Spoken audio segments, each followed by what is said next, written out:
Hello football lovers, berjumpa lagi dan lagi dengan Kakak Spasi. Kali ini Kakak sudah menyiapkan berita-berita terupdate seputar dunia sepak bola untuk kalian semua. Selamat menyaksikan.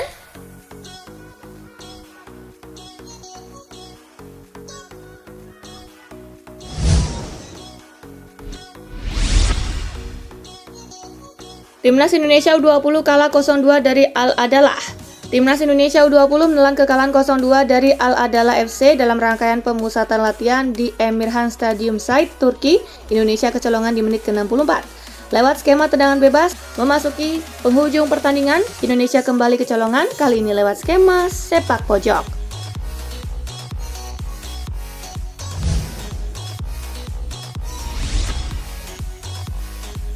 Cedera horor kiper Polandia jelang Piala Dunia 2022. Polandia harus mengganti satu kiper di saat Piala Dunia 2022 mau bergulir sepekan lagi. Hal itu dikarenakan Bartłomiej Dragowski mengalami cedera horor. Insiden itu terjadi ketika Hellas Verona menjamu Spezia di Marc Antonio Bentegodi. Saat keluar dari kotak penalti untuk menghentikan laju Kevin Laksanya, Dragowski mengalami kejadian mengerikan. Pergelangan kaki kiper berusia 25 tahun itu patah kemudian mengerang kesakitan. Rekan-rekan Dragowski tampak berusaha menenangkan saat ditandu keluar lapangan.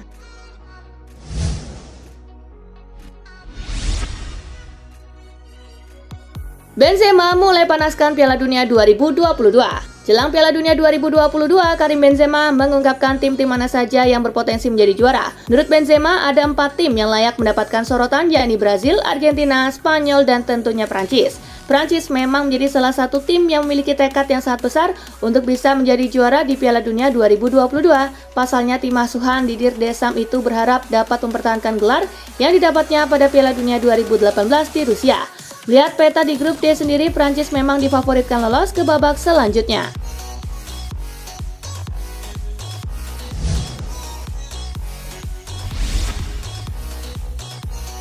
PSG versus Auxerre, Les Parisiens, pesta gol 5-0. PSG menjamu Auxerre di Parc des Princes, tuan rumah berhasil berpesta 5 gol di laga ini lewat aksi Kylian Mbappe di menit ke-11. Oh, that's wonderful from Messi. Back in again. Carlos Soler di menit ke-51.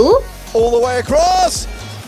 Achraf Hakimi di menit ke-57. Ball. Achraf Hakimi.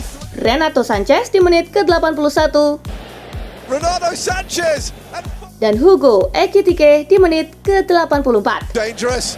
Now surely. Dengan hasil ini, PSG semakin kukuh di puncak klasemen dengan 41 poin. Sementara Auxerre di posisi ke-17 dengan 13 poin.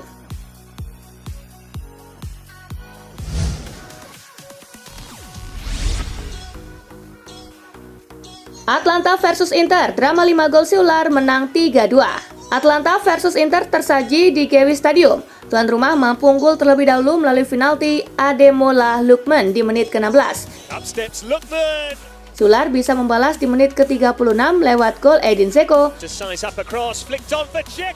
Skor 1-1 menutup babak pertama. Usai turun minum, Inter menjauh setelah Dzeko bikin brace pada menit ke-56. Dan Jose Palomino bikin gol bunuh diri pada menit ke-61. Palomino membalas kesalahannya dengan menipiskan ketinggalan Ladea di menit ke-77. Inter bisa mempertahankan keunggulan 3-2 hingga laga tuntas. Tambahan 3 poin bikin Inter saat ini mengumpulkan 30 poin di urutan kelima, sementara Atlanta di peringkat ke-6 dengan 27 poin.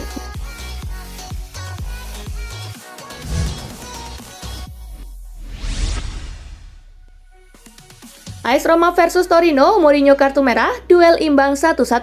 Duel Roma versus Torino berlangsung di Stadion Olimpico. Babak pertama masih berakhir imbang 0-0. Memasuki menit ke-55, Torino membuka skor lewat aksi Karol Linetti. The delivery is good, Linetti. Memasuki menit ke-89, petaka menghampiri Roma ketika sang pelatih Jose Mourinho diganjar kartu merah karena protes berlebihan. Memasuki menit ke-90+4, Nemanja Matic menyelamatkan Roma dari kekalahan. Bola tembakan kaki kirinya di luar kotak penalti memaksa duel berakhir imbang 1-1. Tambahan 1 angka membuat Roma tertahan di posisi ke-7 dengan 27 poin, sedangkan Torino berada di urutan ke-9 dengan 21 poin.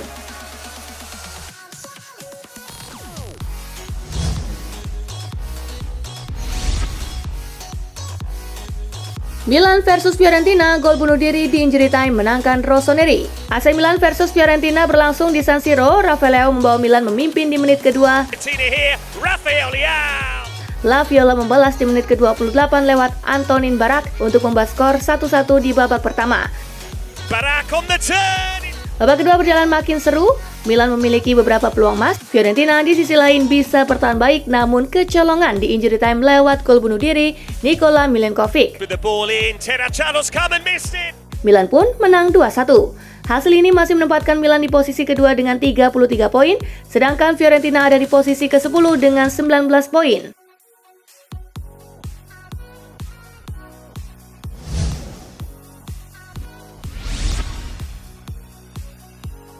Juventus versus Lazio, Bianconeri menang 3-0, Kane bintangnya. Juventus versus Lazio berlangsung di Allianz Stadium. Bianconeri memimpin di babak pertama lewat gol Moise Kean. Mantan pemain Everton itu kembali mencetak gol di babak kedua untuk membawa Juventus menang 2-0. Arkadiusz Milik memantapkan kemenangan Juventus menjadi 3-0 di menit ke-90. Dengan hasil ini, Juventus naik ke posisi ketiga dengan 31 poin, sedangkan Lazio merosot ke urutan keempat dengan koleksi 30 poin.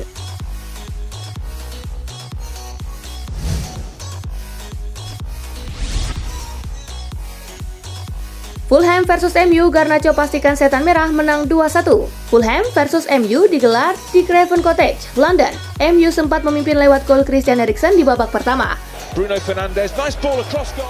Fulham berkat kegigihannya bisa menyamakan kedudukan menjadi 1-1 di babak kedua lewat Daniel James. Willian, oh that's a great ball across. MU akhirnya menyegel 3 poin di masa injury time.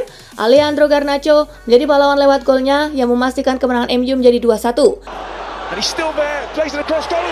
Kemenangan membuat MU kini mengkoleksi 26 poin dari 14 laga dan bertahan di peringkat 5 klasemen Liga Inggris. Sementara Fulham tertahan di peringkat ke-9 dengan 19 poin. Di laga lainnya Brighton kalah 1-2 dari Aston Villa.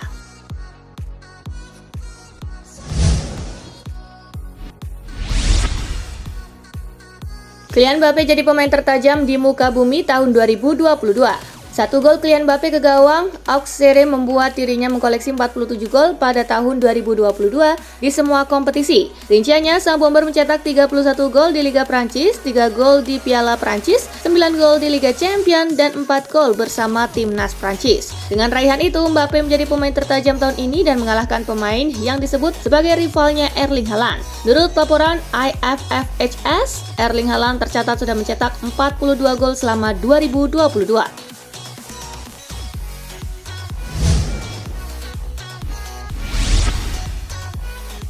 Jose Mourinho minta maaf usai dapat kartu merah. Jose Mourinho mendapat kartu merah karena protes berlebihan kepada wasit di laga AS Roma kontra Torino. The Special One meminta maaf atas aksinya tersebut. Itu adalah keputusan yang tepat. Kata-kata saya kepada wasit pantas mendapat kartu merah, kata Mourinho kepada DAZN. Saya berbicara dengan dia setelah pertandingan dan meminta maaf, tetapi saya tidak mau berbicara tentang kinerjanya. Saya cukup rendah hati untuk meminta maaf. Namun saya akan menyerahkan penampilan dan pengaruh hipotesisnya dalam pertandingan kepada Anda. Lanjutnya.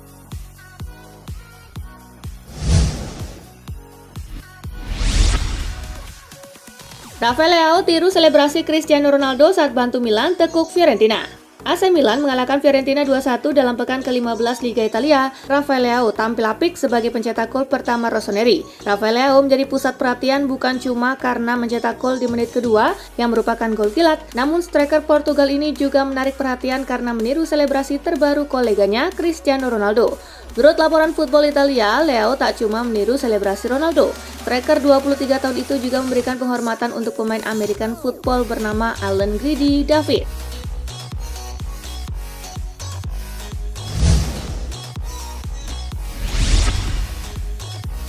Pecah telur, Christian Eriksen cetak gol perdana untuk Manchester United. Christian Eriksen akhirnya pecah telur. Gol perdananya bersama Manchester United akhirnya tercipta pada pekan ke-16 Liga Inggris 2022-2023 saat melawan Fulham. Gol itu seolah jadi penebus dosa atas apa yang selama ini ia lakukan di pertandingan resmi klub. Saya merasa saya sudah berutang beberapa gol, jadi saya akhirnya bisa mencetak 1 gol, katanya kepada MUTV. Saya sangat senang nama saya ada di papan skor, pada akhirnya hasil ini merupakan hasil terbaik sebelum Piala Dunia, pungkasnya.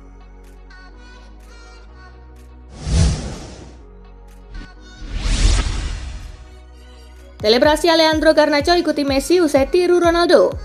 Manchester United bisa mengalahkan Fulham 2-1 dalam lanjutan Liga Inggris 2022-2023. Alejandro Garnacho membuat setan merah menang berkat golnya di menit akhir. Garnacho nampaknya sangat menjadikan Cristiano Ronaldo dan Lionel Messi sebagai panutan selebrasinya.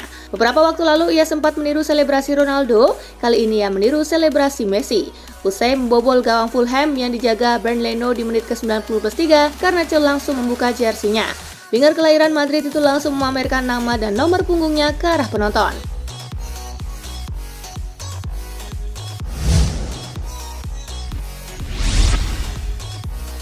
Paksa keluar, Ronaldo merasa dihianati MU. Cristiano Ronaldo membuat pernyataan mengejutkan terkait situasinya di Manchester United. Ronaldo sudah tidak lagi menjadi pilihan utama di MU pada musim 2022-2023. Pemain 37 tahun itu lalu mengatakan kepada jurnalis Inggris Piers Morgan bahwa ia hendak disingkirkan.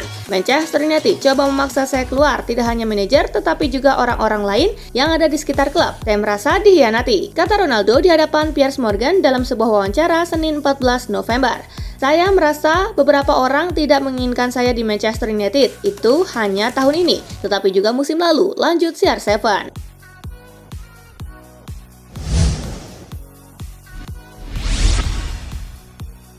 Ronaldo akui tak hormati Erik ten Hag. Cristiano Ronaldo mengatakan dia tidak menghormati manajer Erik ten Hag dalam sebuah wawancara baru yang sensasional. Pemain asal Portugal itu mengecam manajer ten Hag dalam sebuah wawancara dengan Piers Morgan. Saya tidak menghormati dia karena dia tidak menunjukkan rasa hormat kepada saya, ujar Ronaldo tentang ten Hag. Jika Anda tidak menghormati saya tidak akan pernah menghormati Anda. Lanjutnya.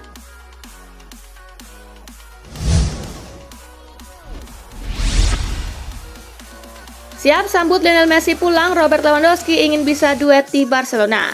Penyerang Barcelona Robert Lewandowski menyambut positif rumor soal kembalinya Lionel Messi ke klub tersebut. Ia tak ragu memuji kualitas La Pulga yang membuatnya direken sebagai salah satu pesepak bola terbaik abad ini. Lionel Messi sangat brilian dengan operan-operannya untuk para penyerang, kata Lewandowski dikutip dari Gol Internasional. Saya tidak tahu situasinya sekarang seperti apa, tetapi setiap penyerang pasti ingin bermain dengan Lionel Messi, tutur Lewandowski melanjutkan.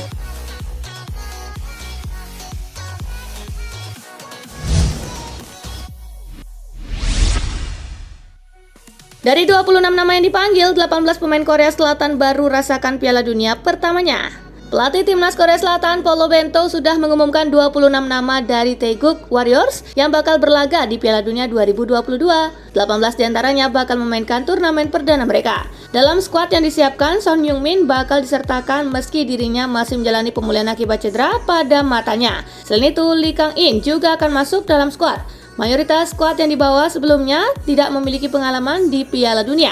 Hanya Son yang memiliki pengalaman panjang lantaran ia sudah main di Piala Dunia sejak tahun 2014 lalu.